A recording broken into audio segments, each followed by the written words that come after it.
It was creeping toward the end of summer, and my friends and I felt that restless itch to do something reckless, something stupidly cool before we got dragged back into the routine of school.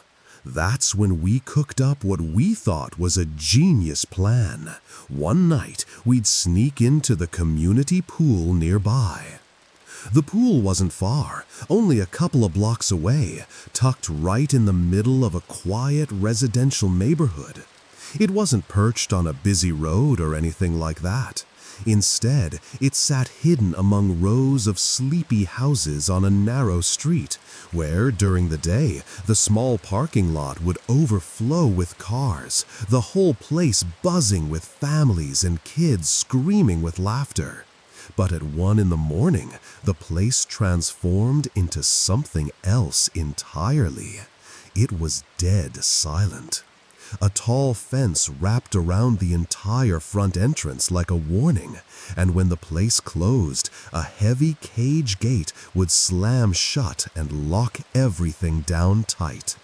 We knew there was no chance of getting through the front, so we figured the side would be our best shot. So we crept into the backyard of one of the neighboring houses, moving as quietly as we could, the damp grass cold against our sneakers.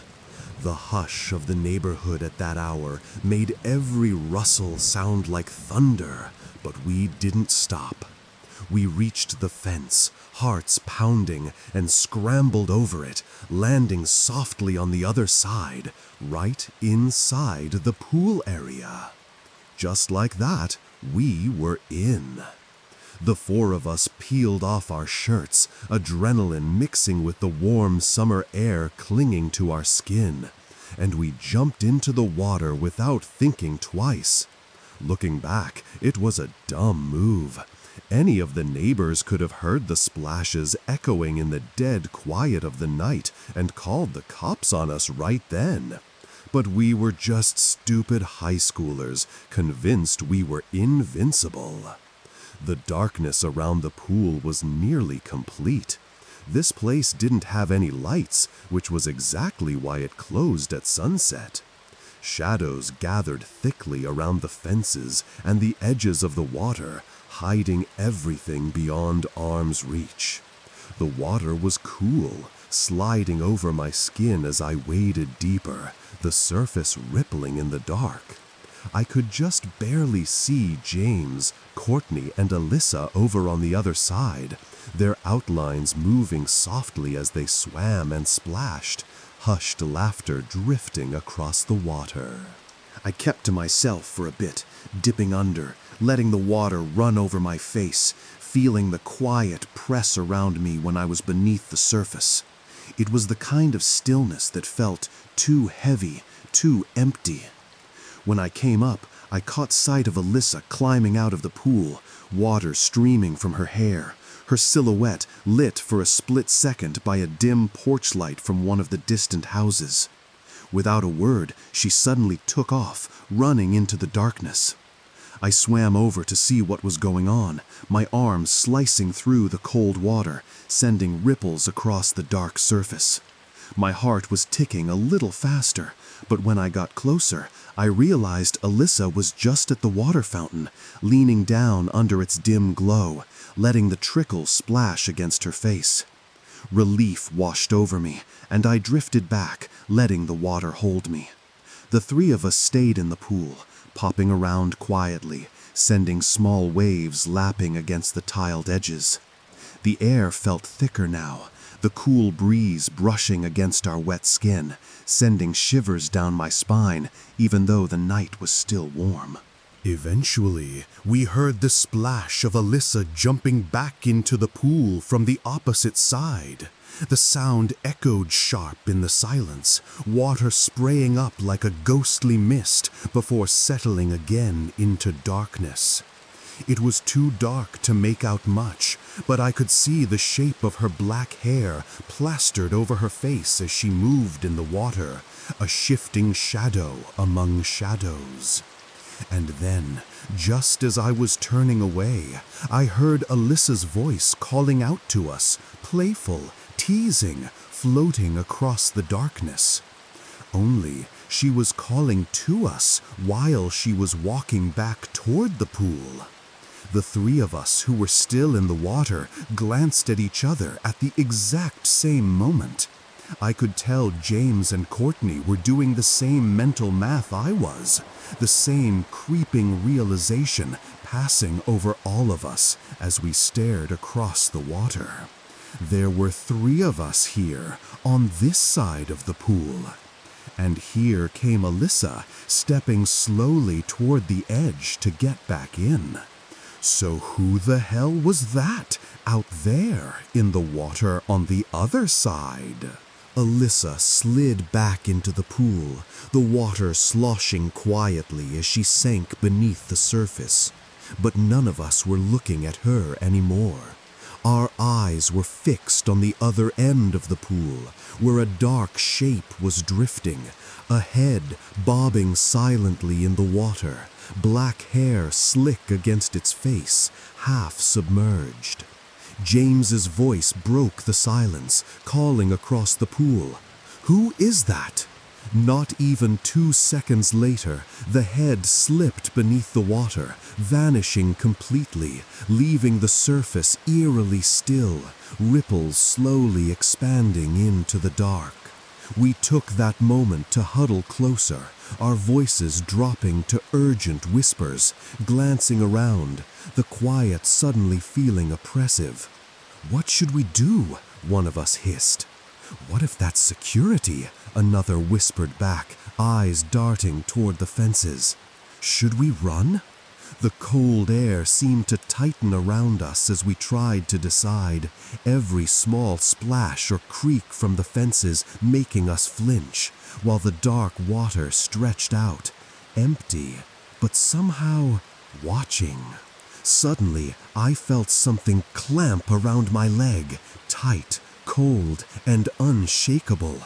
Before I could even process what was happening, it yanked me downward, dragging me into the water with shocking force. I kicked wildly, water splashing up around me in chaotic waves, the cold hitting my face as I slipped under. Panic exploded in my chest as I clawed at the water, trying to break the surface again. I could hear myself screaming, muffled and choked by the water rushing into my mouth. I thrashed and gasped, the chlorine burn stinging my eyes, the darkness around me pressing in tighter. "Help!" I managed to shout, my voice breaking across the rippling water. James was there in an instant, his hands grabbing at my arms, pulling hard, his face pale and frantic in the dim light as he tried to haul me up. I could hear the girls screaming, their footsteps slapping against the wet pavement as they ran for it, their cries echoing against the fences in empty night. Whatever had me wasn't letting go. The grip on my leg felt impossibly strong, something cold and rough, like fingers digging into my skin, pulling me back down even as James was trying to drag me toward the stairs. Every second felt like a war between the icy pull from below and the desperate grip of my friend trying to save me. It wasn't until we reached the pool stairs, my hands clutching the wet railing, that the grip on my leg finally loosened. It let go, just like that, leaving me gasping and trembling as I scrambled up and out of the water, collapsing onto the cold concrete. We didn't wait. We didn't look back. We took off toward the fence we had climbed over to get in, slipping and stumbling as we holed ourselves over, tearing at the metal with wet hands, our breath ragged and loud in the silent street. And then we ran. We sprinted all the way back to Alyssa's house, the streetlights blurring past, the cool night air slapping against our wet skin, our hearts pounding so hard it felt like it shook the air around us. We didn't stop until we were inside, the door slammed shut, all of us dripping water onto the floor, eyes wide, lungs heaving. I was convinced completely sure that whoever that was in the water had to have been a security guard. That made sense, at least, until I remembered how it felt when that grip tightened on my leg, dragging me under like it wanted to keep me there, like it didn't care if I came back up. We don't really know what to think. There are a few possibilities we keep tossing around, none of them comforting. Maybe it was just another kid messing with us, hiding in the water to scare us. Maybe it really was a security guard who went way, way too far. Or, and this is the one that keeps us awake some nights, maybe it was something else entirely. Someone or something dangerous lurking in that dark water with intentions we don't even want to imagine.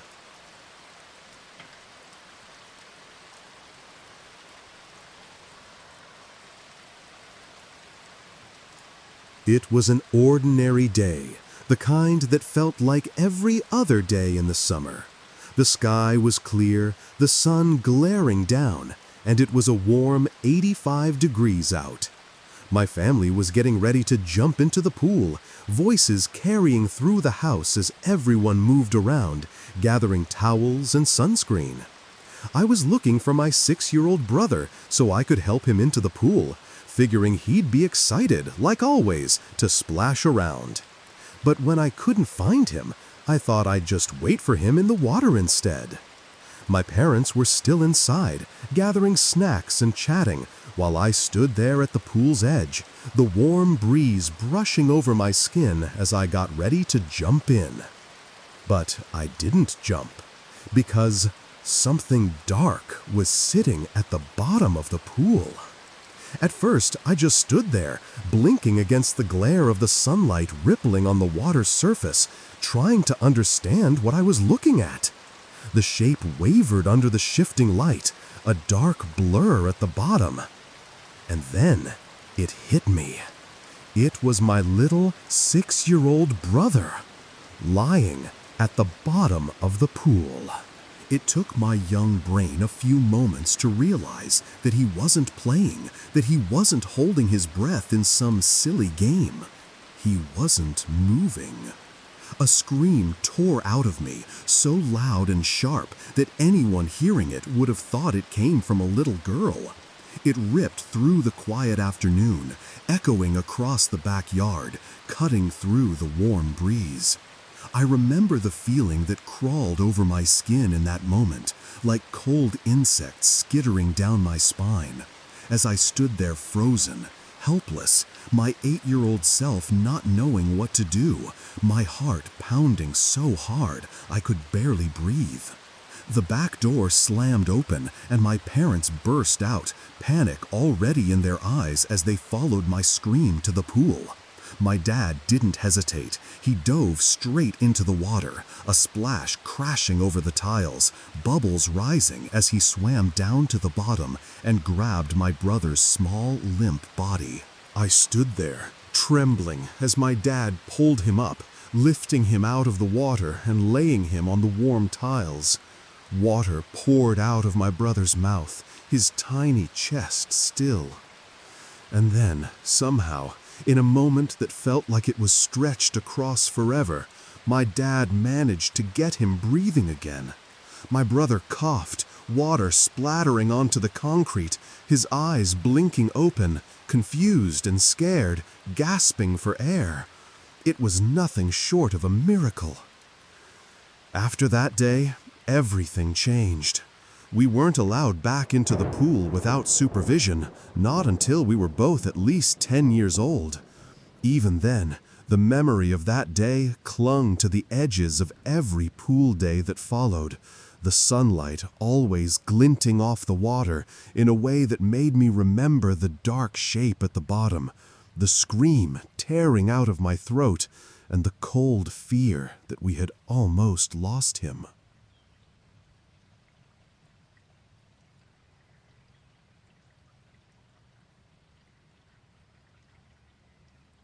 I remember waking up from a deep, heavy sleep, blinking against the darkness as I rolled over to look at the clock.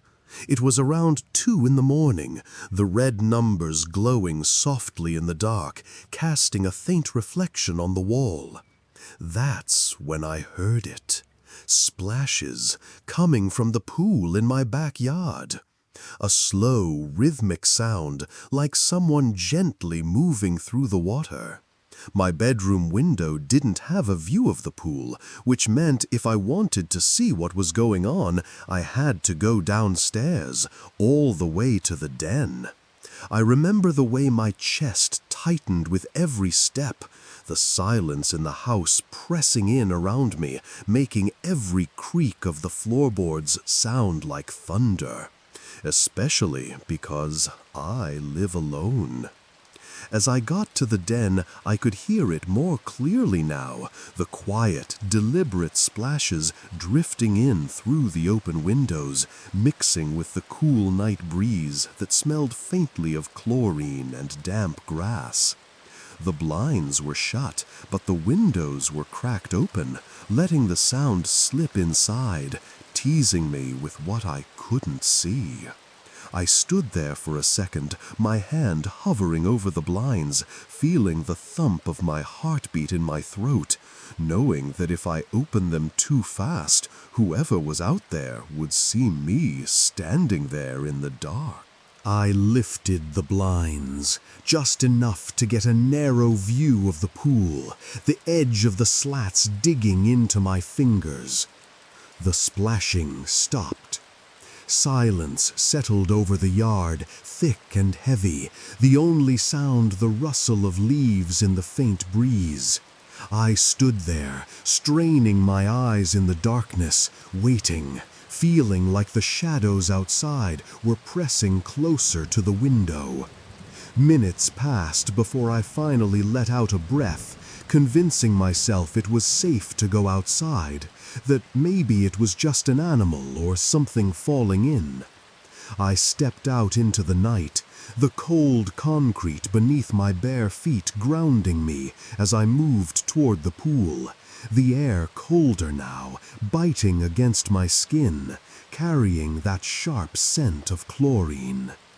And then I saw it. A body floating just beneath the surface on the shallow end of the pool, limbs suspended, hair drifting in the water like dark seaweed, pale skin shimmering in the faint moonlight. For a second, my heart stopped, my breath caught in my chest, and it felt like the world tilted beneath me. I rushed forward, dropping to my knees, reaching into the cold water, my hands shaking as I pulled the body toward me, hoping, praying that it was more than just a body, that there was still life left inside. But he wasn't breathing. I looked around my yard in a blind panic, the water dripping from my arms, every sound in the night feeling like it was pressing closer, and by some strange chance, my eyes caught movement. Someone was standing in the bushes, just standing there, half hidden in the shadows, watching me. I felt the terror hit me like a wave, cold and heavy, as I let go of the body and stumbled back, turning and sprinting across the yard, slamming the back door shut behind me, locking it with trembling hands as I ran to the phone. I called 911, my voice shaking as I tried to explain what had just happened, words tumbling out in panic. The police arrived surprisingly quickly, lights flashing against the windows as they followed me out to the backyard. My heart was pounding, the fear still thrumming in my veins, expecting to see the body still there, the pale shape floating in the water, expecting them to see what I saw. But the pool was empty. The water was still, calm, reflecting the moonlight as if nothing had ever disturbed it. The body was gone, and so was the person standing in my bushes.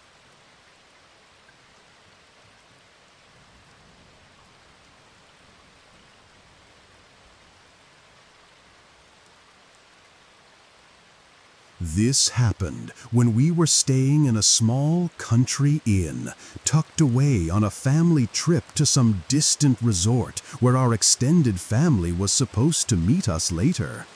It had been such a long drive to get there, winding roads surrounded by endless trees, that we had to stop for the night before we could go any further. The inn itself sat across the street from a big fruit stand and some rows of crops that stretched off into the dark. But other than that, there was nothing but thick forest pressing in from every direction. The parking lot had a few other cars in it, so we weren't completely alone out there, but it still felt isolated. The quiet of the countryside settling over everything like a heavy blanket. We got there after grabbing dinner at a small diner off the highway, so by the time we arrived, the day was basically over. The sun had already dipped below the tree line, leaving only the last streaks of fading light in the sky. But it was still early enough that we didn't feel like going to bed yet.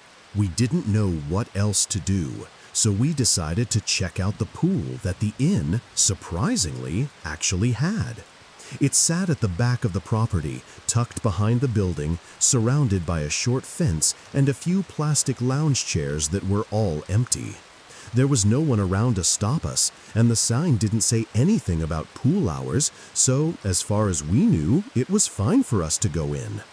The air was cool, the breeze carrying the scent of pine and damp earth as we slipped into the water, the quiet splashes echoing softly in the night.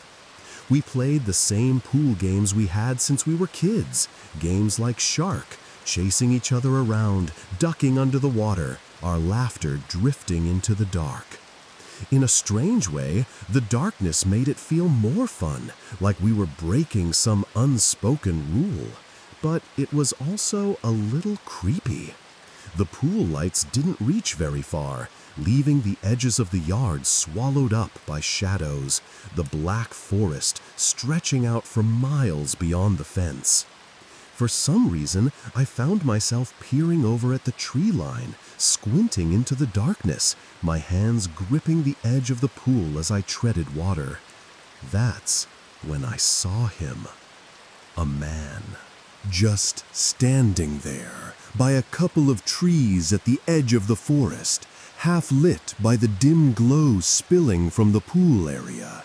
He wasn't trying to hide. He wasn't even pretending. He was just standing there, completely still, staring straight at us. His face shadowed, but his posture rigid, the kind of posture that made it painfully clear he was watching. My stomach dropped, a cold, heavy feeling settling there, and I did a small, quick nod of my head toward my brother, letting him know to look over without saying a word. He turned, following my gaze, and the moment he saw what I was seeing, he muttered under his breath, his voice low and tense. "Jesus Christ, that's creepy." The man then started walking over, his footsteps soft on the concrete, each step somehow loud in the quiet, until he reached the poolside and sat down on one of the empty lounge chairs. He didn't look away from us, just sat there, leaning forward slightly, elbows resting on his knees as he stared. Then he said, in a voice that was too calm, too casual for the way he was looking at us, "Wonderful night for a swim, huh?" He let out this chuckle, soft, but there was something off about it, something that made the hair on the back of my neck stand up. My brother and I both forced out these awkward fake laughs, saying, "Yeah," trying to sound casual, like it was no big deal. But in our heads, all we were thinking was, we need to get out, now. Even so, we didn't move. We didn't want it to be obvious that we were leaving because of him, didn't want to turn our backs and make ourselves vulnerable. so we just floated there in the water, pretending to splash around a bit, the silence between us so thick it felt like it was pressing down on my chest. It was painfully uncomfortable, so much so that my brother and I didn't even bother speaking to each other because we both knew exactly what the other was thinking. The man stood up again, his eyes never leaving us, and started walking toward the pool. He didn't stop at the edge of the concrete. He walked right up to the pool's edge, the tips of his shoes almost hanging over, and just stood there, looking down at us. The pool lights reflected up onto his face, casting strange shadows across his features, making it hard to read his expression. The water rippled gently around us, but the world felt completely still, like even the night had stopped to watch. Eventually, trying to break the tension, I called up to him, "Do you work with the hotel?" He didn't answer. He didn't even blink, just kept staring, eyes fixed on us, like he hadn't heard me at all. That's when the feeling in my stomach turned from uneasy to something colder, heavier, sinking deeper as the silence dragged on. My chest felt tight, and I leaned closer to my brother, whispering, "We should go." He didn't say anything back, but the look he gave me told me he felt the same. We started moving toward the ladder, the water sloshing softly around us, our movements slow, careful, every step feeling like it echoed in the silence. The moment we started moving, the man suddenly stepped forward, walking fast, heading straight for the ladder. We froze. We stopped right there in the water, too afraid to keep going, too afraid to turn our backs, and just stood there, half submerged, watching as he reached the ladder, and stood there, blocking our way out, staring down at us with that same unsettling, empty look. We tried to play it off like nothing about this was weird, forcing ourselves to keep moving in the water, pretending to splash around casually. But inside, my heart was pounding so hard I could hear it in my ears, and I knew my brother's was too, his eyes darting between me and the man standing by the ladder. There were stairs on the other side of the pool, and for a moment that felt like our only way out. We started inching our way over, trying not to make it obvious, the water rippling quietly with each careful step we took. But the man saw. And as we moved toward the stairs, he shifted, taking slow steps, edging his way over so that he was lined up with the stairs, blocking that exit too. We were trapped. Standing there in the water, not knowing what he was planning, the cold creeping up around us despite the warm summer air, the darkness pressing in from the surrounding forest, I felt smaller than I ever had before. And then, by some stroke of luck I'll never stop being grateful for, we heard a voice. Our dad's voice. He appeared from around the corner of the building, stepping into the glow of the pool lights, calling out to us, telling us to come out of the pool. The moment we saw him, we both screamed, "Help!" Our voices cracking, echoing across the pool, cutting through the night air as we pointed at the man. "He's trying to hurt us," we yelled, our words tumbling over each other, panic spilling out now that our dad was there. Our dad, who was much taller and broader than the man, stepped up without hesitation. His face darkened as he sized the man up, his fists clenched at his sides. Then he stepped closer, shoving the man hard in the chest, yelling at him, voice booming with anger as he threatened to call the police right then and there. The man didn't say a single word in response. Not one. He just stood there for a moment, staring back at our dad with that same strange emptiness in his eyes. And then, slowly, he turned around and walked away, each step deliberate, disappearing into the shadows at the edge of the pool lights as our dad's voice followed him, cursing, yelling, telling him never to come back. The way the man reacted, how he just left without saying a word, how he didn't try to defend himself or even look back, told us everything we needed to know. It suggested that he had intentions that night, intentions that were dark and wrong, intentions that could have led to something unthinkable, like kidnapping us, or worse. And the thought of that, of what might have happened if our dad hadn't shown up exactly when he did, still makes my skin crawl when I think about that night, standing there in the pool, trapped under that man's empty stare.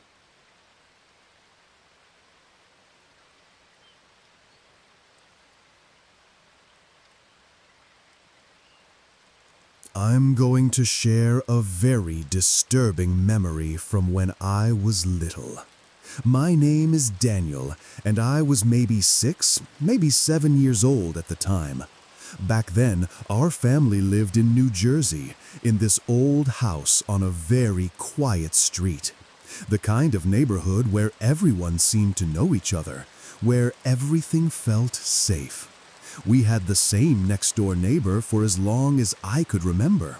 Someone who had always just been there, like part of the street itself. His name was Paul. One hot day, when it was just my dad at home, Paul came over and introduced himself to me properly. He smiled a lot, and from what I remember, he seemed very genuine, very nice, in that way that made you feel like you could trust him immediately. I guess that's why my dad let me go with him when he asked if he could take me over to his pool. I remember the feel of the concrete under my small feet as I hopped around in the shallow end, water splashing around my legs, the air heavy and warm around us. Paul swam in the deeper end, drifting back and forth, his eyes on me the whole time, always smiling. He asked me questions, small talk that seemed harmless enough, where I went to school, what I liked to do for fun, what shows I liked to watch. I answered them all, laughing a little, feeling special that someone was paying so much attention to me. Then he asked if I knew how to swim. I shook my head, saying no, as the water swirled around my waist. He swam over to me, closer than before, and started lifting my legs and arms in the water, trying to show me how to float, how to kick, how to move my arms. I remember the water dripping from his hands, the way it rippled around us with each movement. It didn't really work out. I kept sinking, laughing nervously each time, but he just kept smiling, saying it was okay, that I'd get it eventually. Before I left, he told me he'd invite me over one night to keep helping me learn. And apparently, one night turned out to be the very next night. I was laying in bed, the moonlight creeping through the curtains, the night quiet except for the hum of insects outside. That's when I heard it. Splashes coming from the pool next door, rhythmic and soft, cutting through the stillness of the night. Curious, I got up and opened my window, the frame creaking softly, letting the cool night air wash into my room. And there was Paul, standing by the edge of his pool, looking up at my window, water dripping off him, reflecting silver in the moonlight. He saw me and smiled, lifting his hand to wave, calling up to me in a low, cheerful voice that felt too loud in the quiet. "Come on over, put your bathing suit on," he called. Standing there in my room, the curtains brushing against my legs, I just stared down at him, the chill of the night suddenly feeling sharper. the shadows in the corners of my room stretching long as I watched him waving up at me, calling me over to his pool in the middle of the night. Excited by the thought of a nighttime swim, I quickly threw on my bathing suit, my small hands fumbling with the straps in the dim light of my room. The idea of swimming under the stars felt like an adventure, something secret and fun, something only I got to do. It's funny, looking back, how I knew well enough that sneaking out went against what my parents would have wanted. I knew it was wrong because I made sure to quietly slip out the front door, careful not to let it creak, careful not to wake anyone, as I crept across the yard in the cool night air, the grass damp beneath my bare feet. That night, as Paul and I were in the pool together, the water dark around us, rippling softly under the moonlight, he was extra touchy. His hands would linger on my arms, my legs, under the water, as he supposedly showed me how to swim, lifting my limbs, guiding me through the water. At the time, I didn't understand. I didn't realize what was happening, didn't understand that something was wrong. It was just another moment of a grown-up teaching me something, and I didn't question it. But then, out of nowhere, I heard the sharp shout of my dad's voice booming from my bedroom window, cutting through the quiet night. In less than half a minute, my dad was in Paul's backyard, striding across the grass with anger in every step, yelling at Paul, his voice loud and shaking with rage. He threatened Paul, telling him to stay away from me, telling him he would get a restraining order if Paul ever came near me again. That night, my parents sat me down, their faces pale and tense, and asked me to describe what Paul had done in the pool. I remember sitting there, swinging my legs, confused, telling them nothing, because that was the truth as I understood it. In my small mind, nothing bad had happened, nothing I could see as wrong. They looked at each other, eyes heavy with something I didn't understand, and told me I was never to speak to Paul again, not ever. Pretty soon after, they started talking about moving, looking for a new house in a different neighborhood, somewhere far away from Paul. In the meantime, though, we were still there, in that same old house, on that quiet street. And one night, curiosity got the better of me. I sat up in bed, the blankets bunching around my waist, and looked out my window into the dark backyard. There was Paul, standing in his pool, the water lapping softly around him, the moonlight reflecting off the ripples, casting shifting patterns across his face. He was looking up at my window, his eyes locked on mine, and he lifted his hand, slowly waving at me. Then he raised his other hand and placed a single finger against his lips, a silent command to stay quiet, to keep our secret. I felt something cold creep up my spine as I reached out with trembling hands and shut the blinds, turning away from the window, ignoring him, listening to the words my parents had told me. Never speak to Paul again. And that night, I did exactly that. A few nights later, around the same time, I was lying in bed, the quiet of the house wrapping around me, when I heard something. At first, I thought it was a knock, just a single loud thump against the window that made me flinch under the covers. Then there was another one, another hard thump, rattling the glass, sending a cold chill down my spine as I slowly sat up, staring at the curtains as they swayed slightly from the movement. I swallowed hard, my small hands trembling as I reached out and pulled the window open, the night air rushing in, cool and sharp against my skin. And there he was, Paul, standing down below in our backyard, half hidden in the shadows, but close enough under the porch light that I could see his face, looking up at me, eyes fixed on mine. When he spoke, his voice was soft, almost gentle, like he was trying to soothe me. "Come on down," he called quietly. "Sneak out and we'll hang out inside my house." My stomach turned, fear crawling up my throat, freezing me for a moment as I just stared down at him, the world suddenly feeling too still, too quiet. Then, without saying a word, I slammed the window shut, the glass shaking in the frame, and turned away, running down the hallway, my feet pounding against the floor as I rushed to my parents' room. I burst in, breathless, and told them what I had seen, what Paul had said.